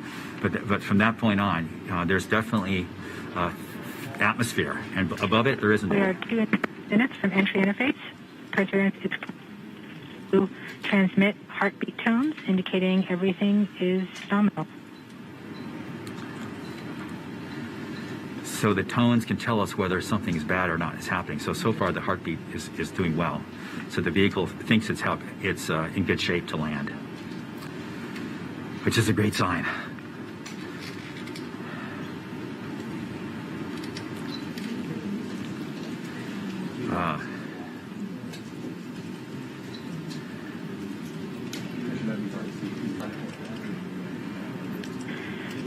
We're just under 2 minutes from entry interface. As it gets closer to Mars, Perseverance is actually being pulled in by gravity and accelerating. By the time Perseverance reaches entry interface point, she should be going just under 5.4 kilometers per second. We're at about 90 seconds from entry interface and standing by for Mars Reconnaissance Orbiter to pick up the telemetry.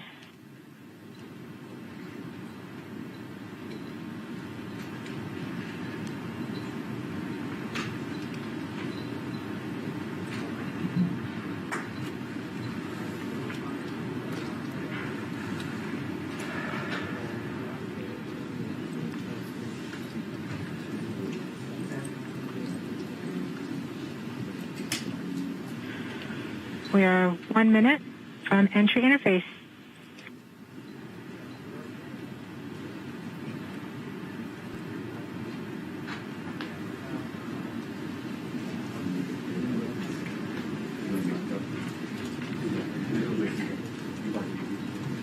MROs are in receive mode.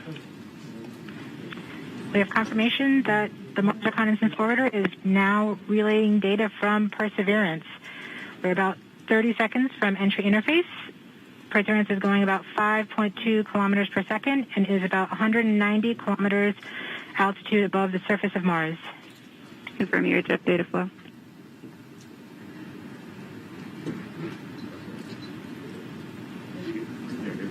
About seconds from entry interface.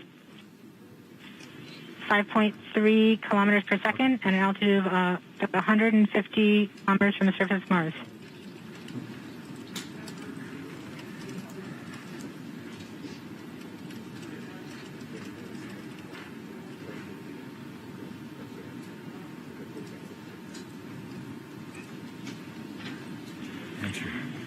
We have confirmation of entry interface. Perseverance is currently going 5.3 kilometers per second at an altitude of about 120 kilometers from the surface of Mars.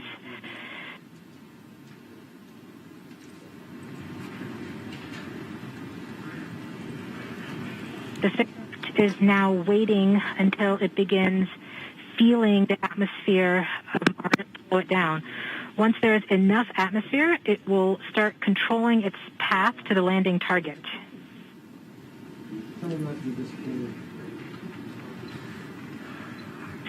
Navigation is also confirming that we can see a little bit of that slowdown of the atmosphere on the Perseverance entry capsule.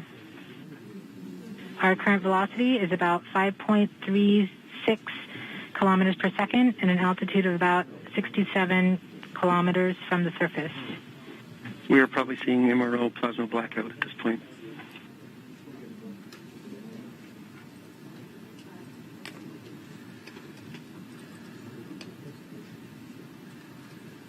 The vehicle should be doing its turns right now.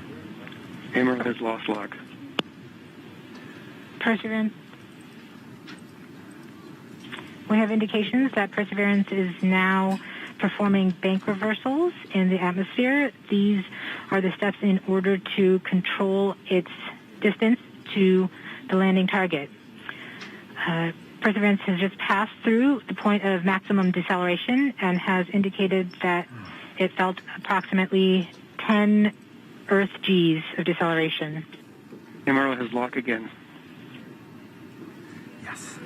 Yes. Yes. Yes. Yes. We saw a small outage of the UHF telemetry from Mars Reconnaissance Orbiter during that peak heating phase, likely caused by the plasma blackout. Perseverance is still continuing to perform bank reversals in the atmosphere to control its distance to the landing target.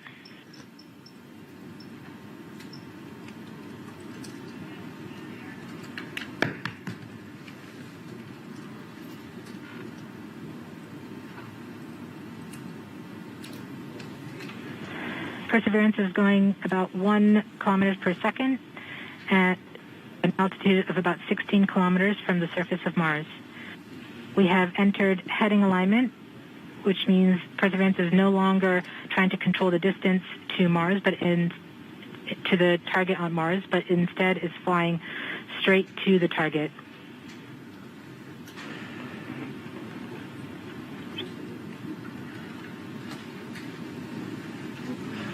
Parachute.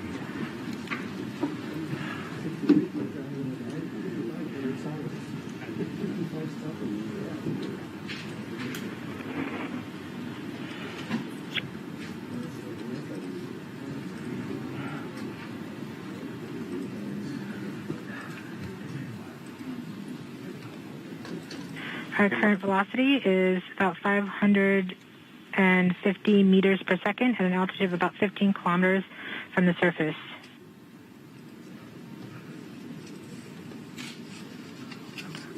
MRO's reporting good telemetry log. We are coming upon the straighten up. We are starting the straighten up and fly right maneuver, where the spacecraft will jettison the entry balance masses in preparation for parachute deploy and to roll over to give the radar a better look at the ground. Yes. The navigation has confirmed that the parachute has deployed, and we are seeing significant deceleration in the velocity. Our current velocity is 440 meters per second at an altitude of about 12 kilometers from the surface of Mars.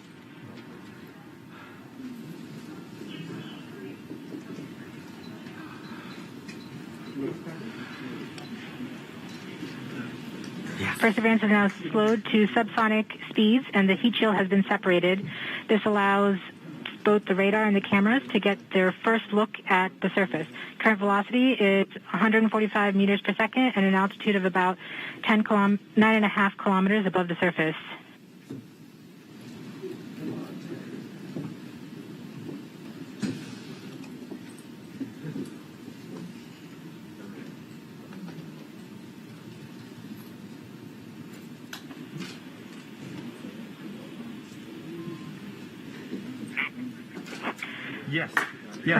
Yes.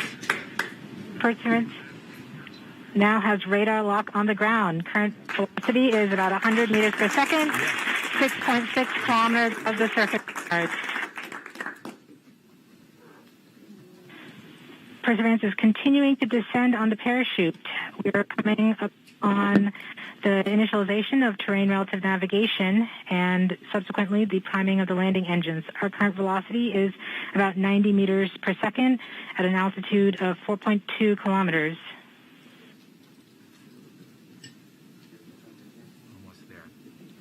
We have confirmation that the lander vision system has produced a valid solution and part of terrain relative navigation. We have priming of the landing engines.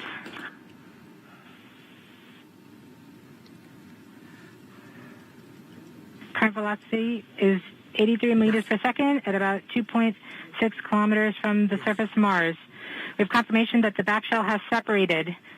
We are currently performing the divert maneuver. Current velocity is about 75 meters per second at an altitude of about a kilometer off the surface of Mars. TRN Safety Bravo. We have completed our terrain relative navigation. Current speed is about 30 meters per second, altitude of about 300 meters off the surface of Mars.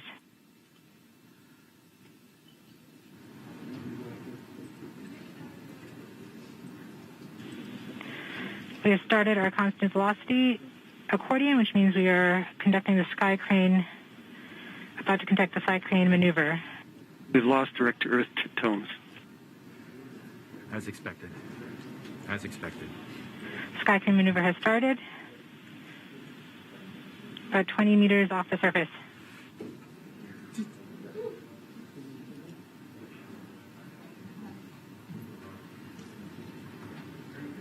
We're getting signals from MRO. UHF is good. Touchdown confirmed. Perseverance safely on the surface of Mars, ready to begin seeking the sands of past life.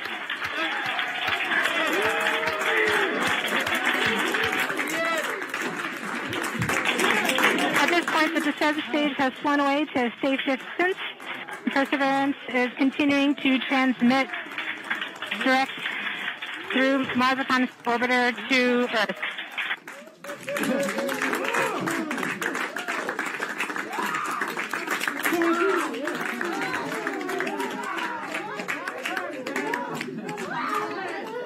Oh my God.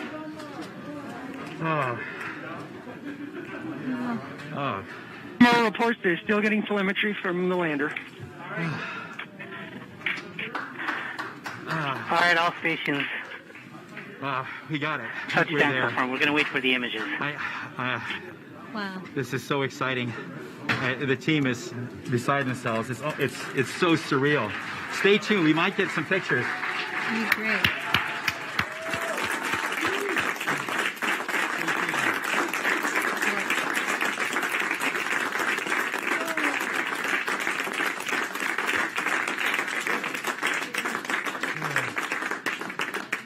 So much has been riding on this.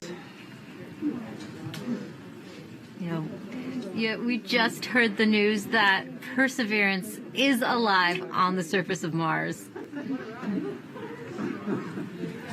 It's not the Flight, we have seen the completion of EDL 3000. Copy activity. That is as expected.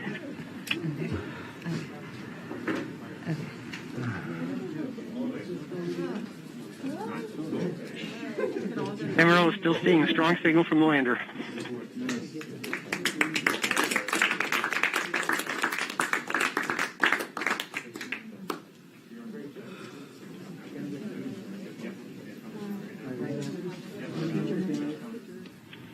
We have just heard the news that Perseverance is alive on the surface of Mars. Congratulations to the mission. And looks like we have some more news in. It looks like we're getting the first image. Here, take a look at the first image.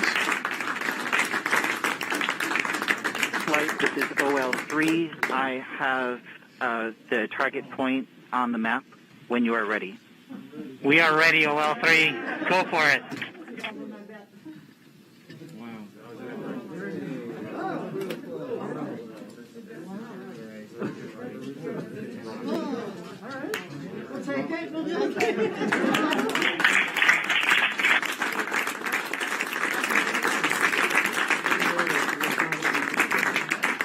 Flight, I'll be moving in, showing you the safe zone that we've landed in.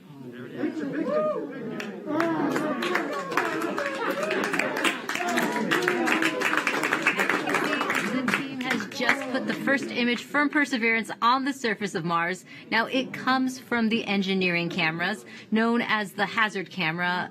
This camera is mainly used to help the rover drive safely around Mars, and we will get higher resolution photos later in the day.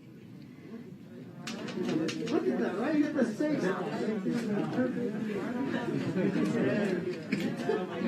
Let's see our engine. Nice. This is amazing. Here's Andrew.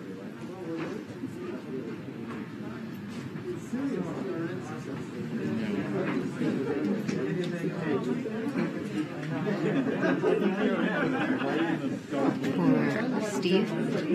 Stand by for Steve.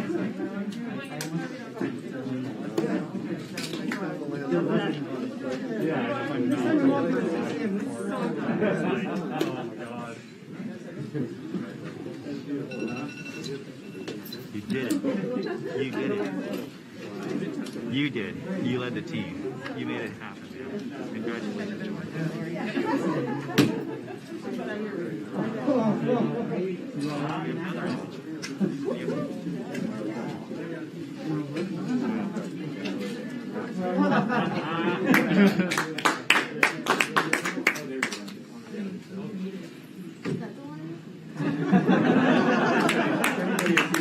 We just got our second image in.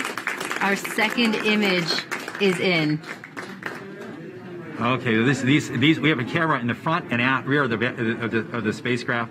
They're near the ground, so these are pretty close. So you can see the wheels there, and they're a little dirty because we've got glass covers over these cameras. But we took these seconds after landing, so there's still dust in the air from our landing event. So this is happening. This happened just seconds ago. Just arrived, and this is really amazing. And we even know where we landed. This is the most amazing thing. The vehicle has told us where it's landed because it figured it out. This is a sign. NASA works. NASA works. And when we put our arms together and our hands together and our brains together, we can succeed. This is what NASA does. This is what we can do as a country on all of the problems we have. We need to work together to do these kinds of things and make success happen.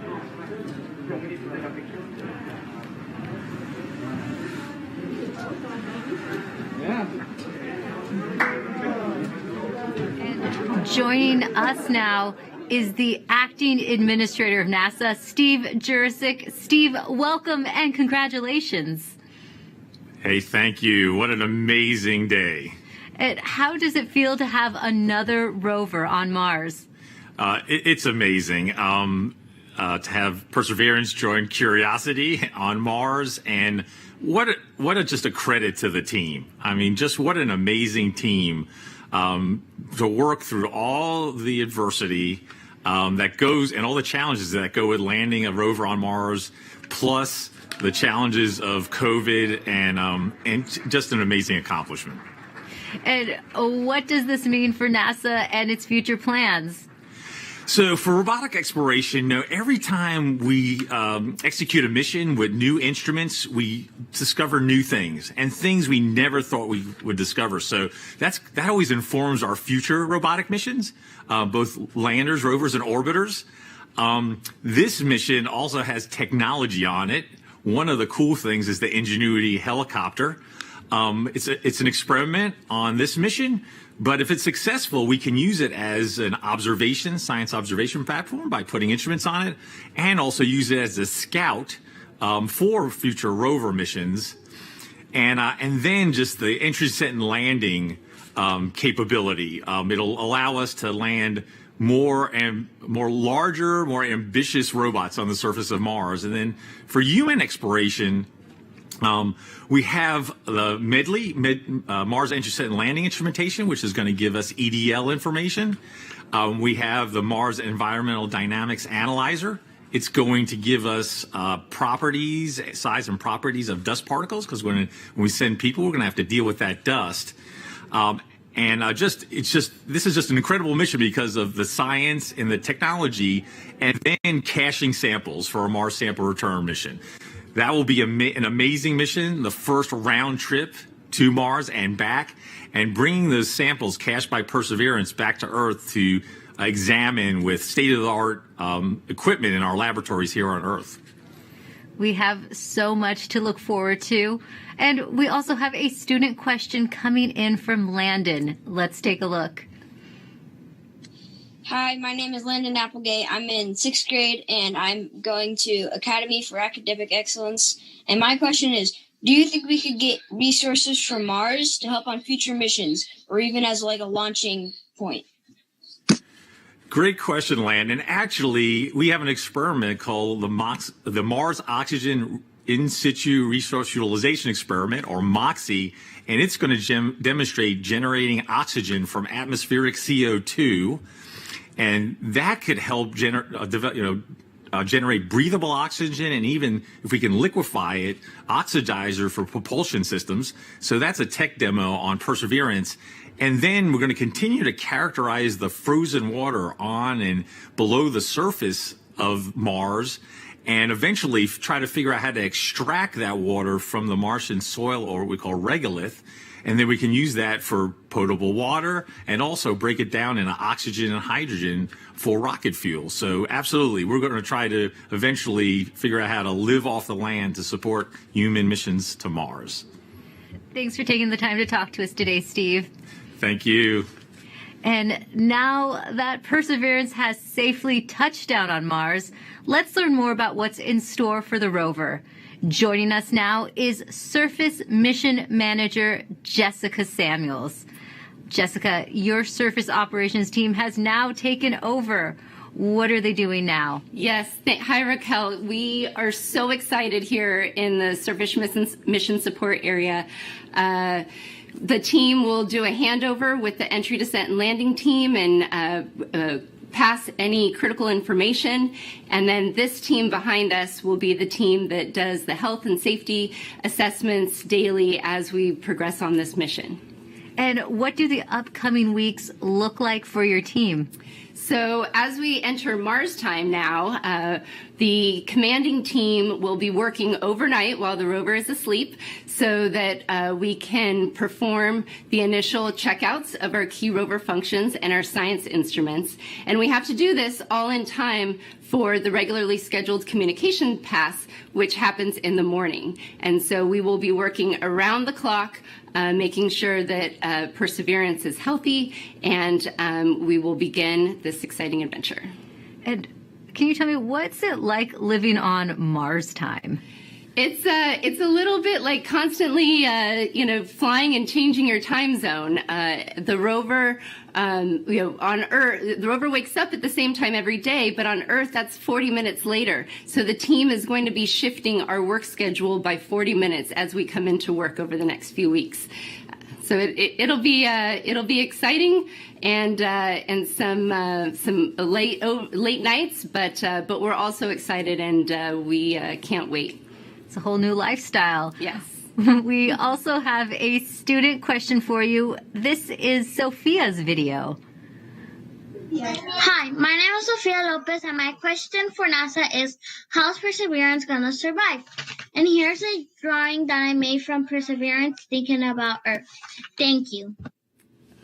Well, Sophia, Perseverance survives with a power source that charges its batteries overnight while it sleeps, and it keeps heaters on so that all of our critical electronics can stay warm, as well as our mechanism. But it's really survived by the team that performs the health and safety assessments every day and communicates with the rover and makes sure that she's doing okay.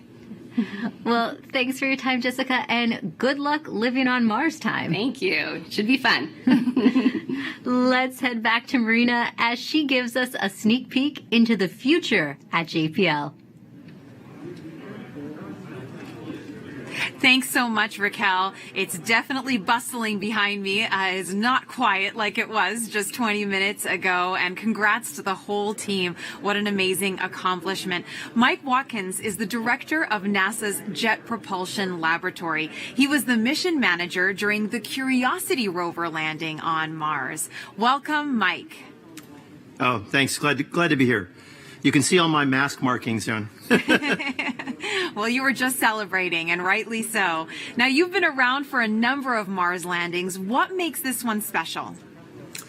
Well, two things. I mean, it's the biggest and best rover we've ever sent to Mars, and it can really, do amazing things in terms of, its own scientific exploration of this habitable environment, at Jezero. But, it's also, as you've heard today, it's the first step in Mars sample return. So really, it's not only doing its own mission, it's setting us up for a series of missions and to bring those samples back. And, a lot of the effort to develop the rover was specifically designed, for that sampling and caching system. It's one of the most complex robotic systems ever made. And, having it down safely means Mars sample return continues right on course and we are moving forward. Wonderful. Now, JPL has a long history with robotic space exploration. Why do you think it's so important to continue to push those boundaries? There's a lot of reasons. I mean, obviously, for places that are far away, like Mars, and even farther away, like Europa, right now, robotic exploration is the only way we can make these scientific discoveries and really understand these early habitable environments. In the case of Europa, maybe it's even still habitable. And, we're not ready to go there with astronauts yet, but the robots are ready to go there. And so we always, are forerunners and pathfinders of human exploration. And we start by sending, our eyes and arms there in the form of a robot. And it is just fantastic to be able to do that and to learn from each rover, learn from the science and the engineering and make the next one better and make more and more discoveries. And every time we do one of these missions, we make fabulous discoveries. And each one is more exciting than the last. The future does look exciting. Now, as director of JPL, what would you like to say to those teams right now celebrating? Oh, obviously they have earned it. Let me tell you. I mean, they have worked, for years and years on this mission. And then in the past year, of course, we had the COVID experience. And I want to thank not only the team, but also, all of JPL. A lot of folks had to pitch in here, in terms of making sure our remote telework, our IT systems were good enough to support folks working from home. All of the folks looking at PPE and our safe distancing and reconfiguring facilities to make them safe for the employees. It's just an incredible amount of work by the entire lab, and of course, especially by this team. And and in one sense, the 7 minutes of terror are very exciting. But on the other hand, the mission's just started, right? We built the mission, not to land, but actually to drive and get the samples and do other technology, demonstrations. And so, for much of the team, this part of the mission's over. But for most of the team, the mission's really just starting. And so, I think they're very excited. But everybody, I think, can take a deep breath and a sigh of relief now that we are safely down on the surface. Yes, that collective sigh of relief. And I hear a lot of excitement and celebration behind me as well. So thanks so much for joining me, Mike. It's my pleasure. And thanks to everyone for joining us, too.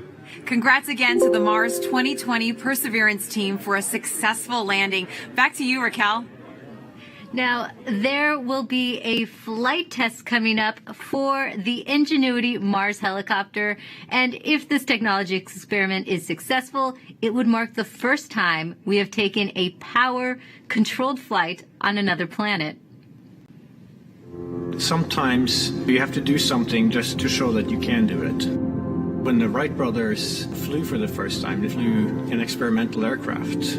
And in the same way, the Mars helicopter is designed to show that we can fly powered helicopter flight in the Martian atmosphere.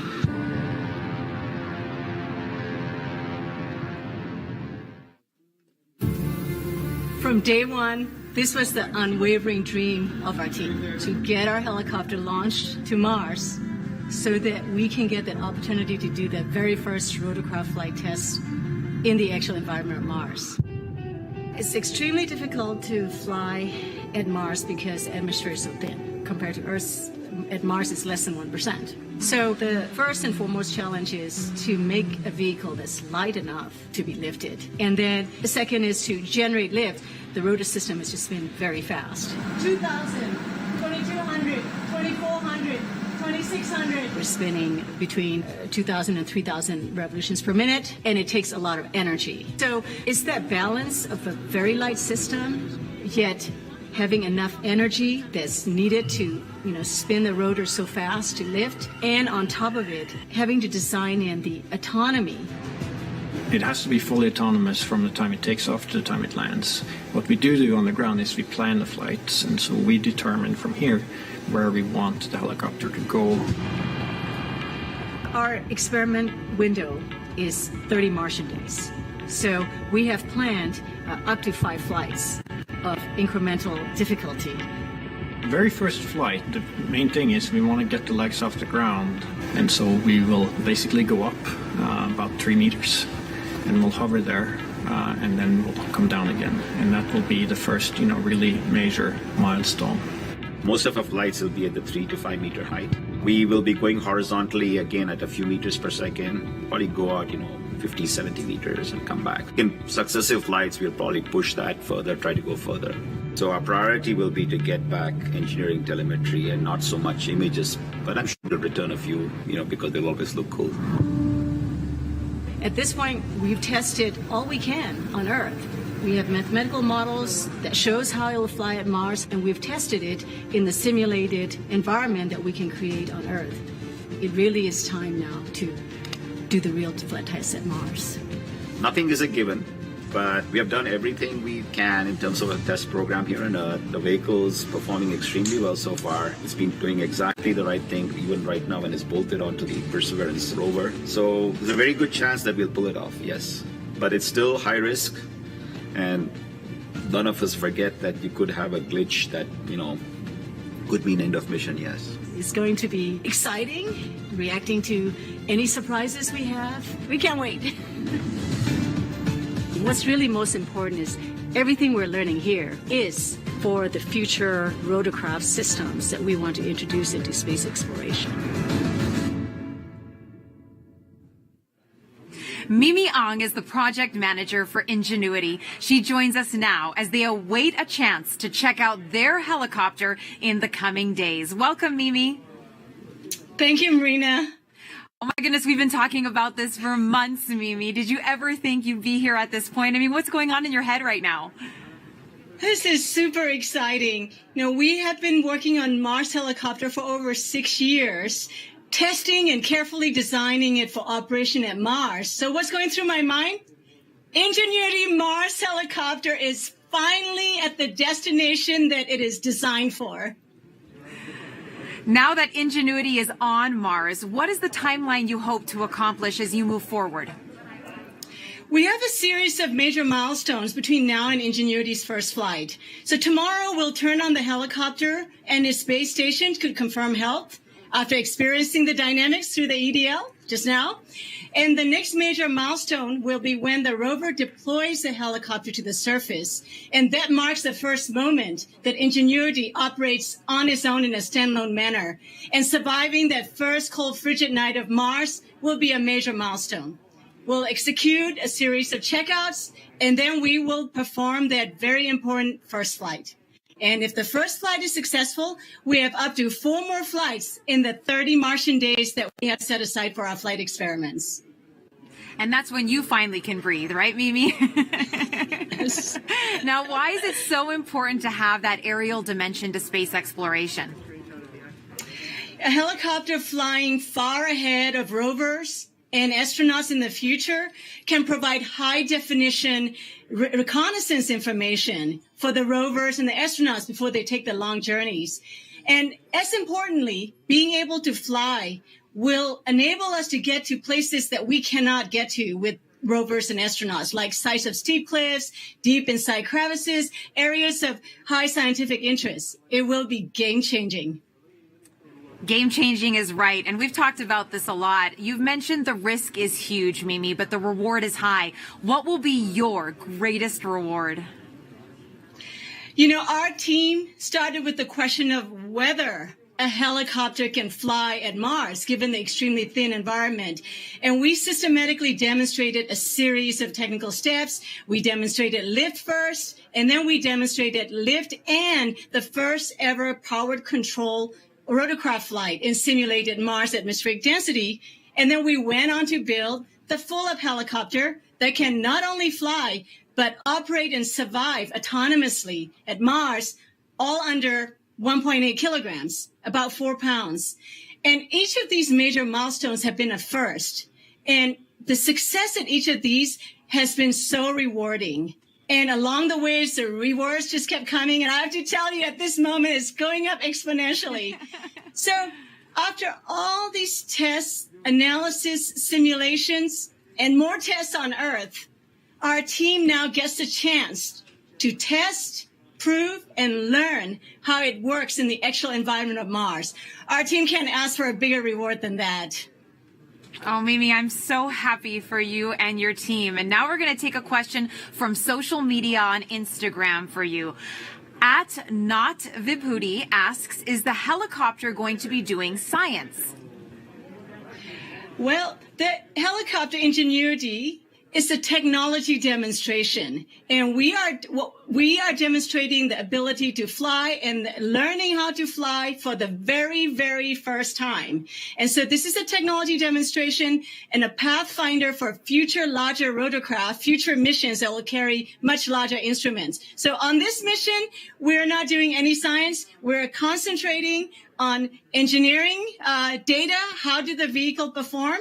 And as you saw Bob Belram in the video before, we will be taking a few first ever color pictures from the flying aerial vantage point, but they'll be icing on the cake. For this one, this is all about engineering data and how do we fly compared to all our tests we have done on Earth. Mimi, so much for your team and the future generations of scientists and engineers to look forward to. Thank you. Thank you so Great much day. for joining us, Mimi, and good luck to your team with that first test flight.